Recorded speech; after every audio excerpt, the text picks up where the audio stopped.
you're new to my channel, I typically don't do voiceovers for my videos, but I'm hoping to shed some light into my process and the reasons why I do some of the things that I do. So if that sounds interesting to you, make sure to hit the subscribe button and check out my other videos. So this build centered on a burl that makes up the tabletop for this piece. The burl has sentimental value, and it's always humbling to be entrusted with working with something that has such meaning. Fortunately for me, this burl is beautiful and it has grain like I've never seen before in a piece of Douglas fir.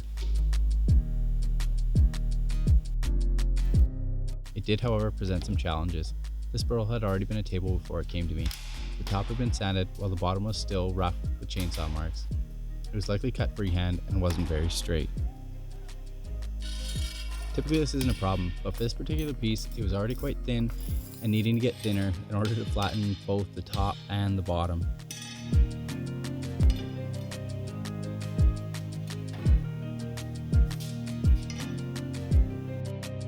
I started by flattening the top and ended up taking over half an inch off, which left me about an inch and a half of remaining material, which isn't very much considering how wonky the underside was. Just as an aside, this router bit by Anno tool is fantastic for flattening slabs, especially those with crazy grain. I'll leave a link in the description down below if you want to check it out.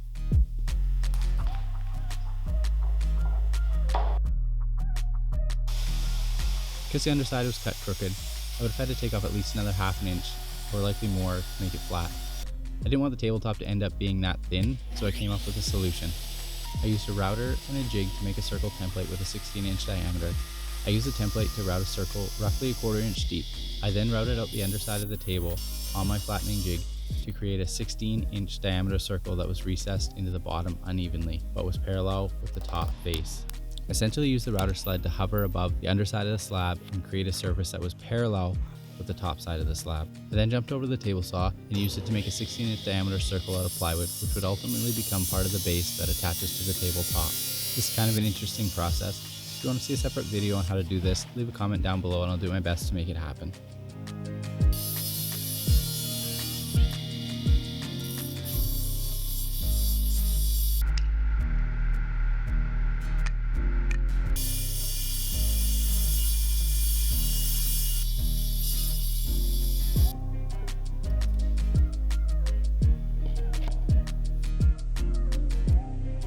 Next I moved on to milling the legs. I used a piece of beautiful old growth vertical grain Douglas fir for this.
After I finished milling the pieces to size, I laid out the tapers, as it's easier to do this on a square piece rather than later on.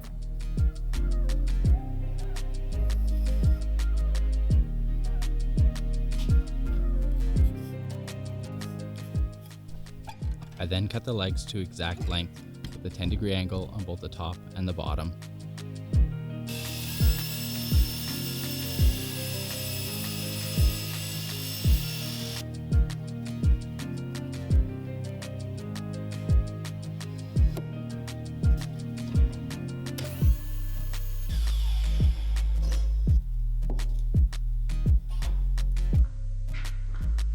Next was to cut the joinery for attaching the legs. I decided to use Domino joinery for this application as it's quick and easy. I know this tool is a luxury item in most shops, but you can create a similar joint using a drill and dowels. I made a quick jig to hold my table leg and allow for repeatable cuts with the Domino. Again, this could be accomplished in many different ways, but this is how I chose to do it.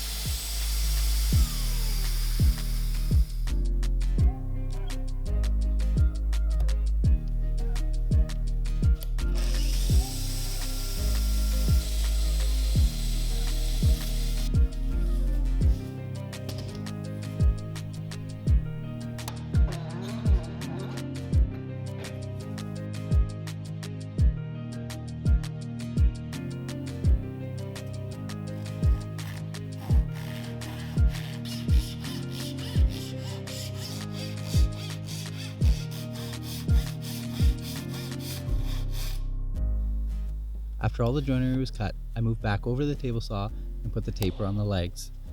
Again, I used the shop-made jig to do this. I've used this jig several times in the past. I've been meaning to make a nicer one, but it just goes to show that function is more important than form when it comes to jigs. Again, if you'd like to see a video on how I made this jig, leave me a comment down below and I'll do my best. The last step in making these legs was to soften up the edges. I used a 1/4 inch round over bit and that seemed to hit the mark.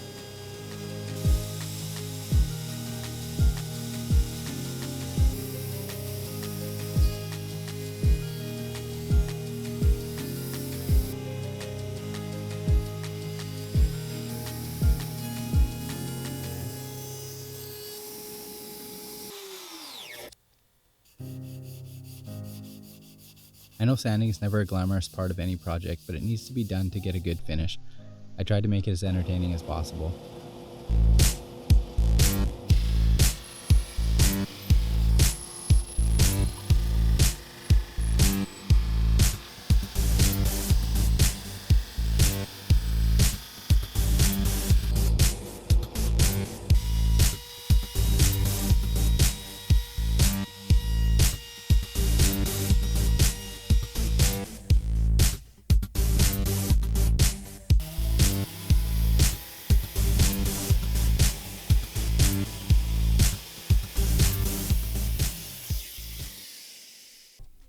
So after years of ignoring the woodworking community, I finally came around to using Rubio Monocoat to finish this project.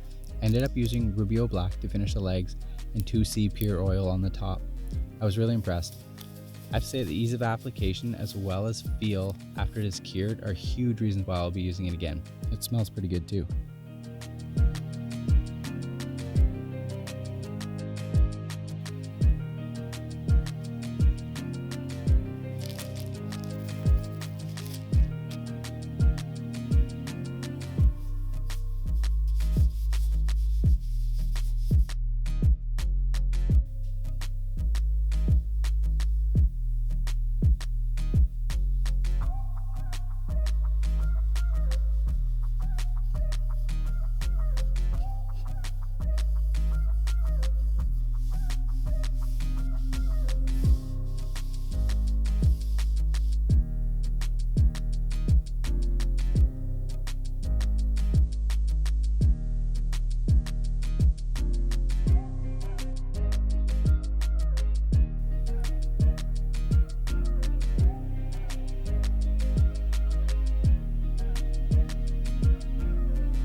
I had some minor cracks and crevices to fill.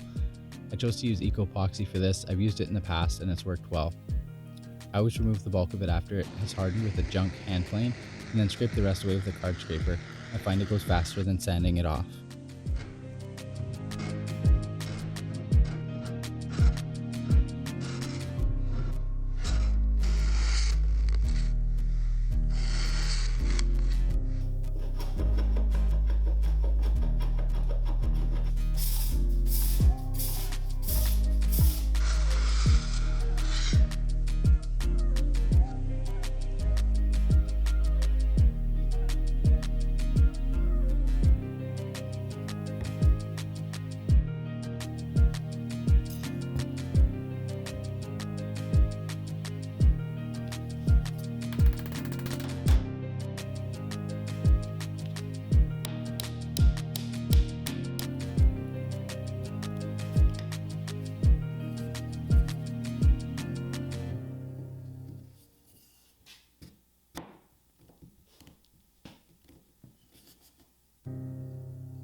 So to attach the leg to the top, I used stainless steel screws and countersunk them into the plywood. I drilled a number 12 hole and used a number 8 screw and was careful not to tighten them down too tight. That way, if seasonally things want to move a little bit, which they do, there's some wiggle room.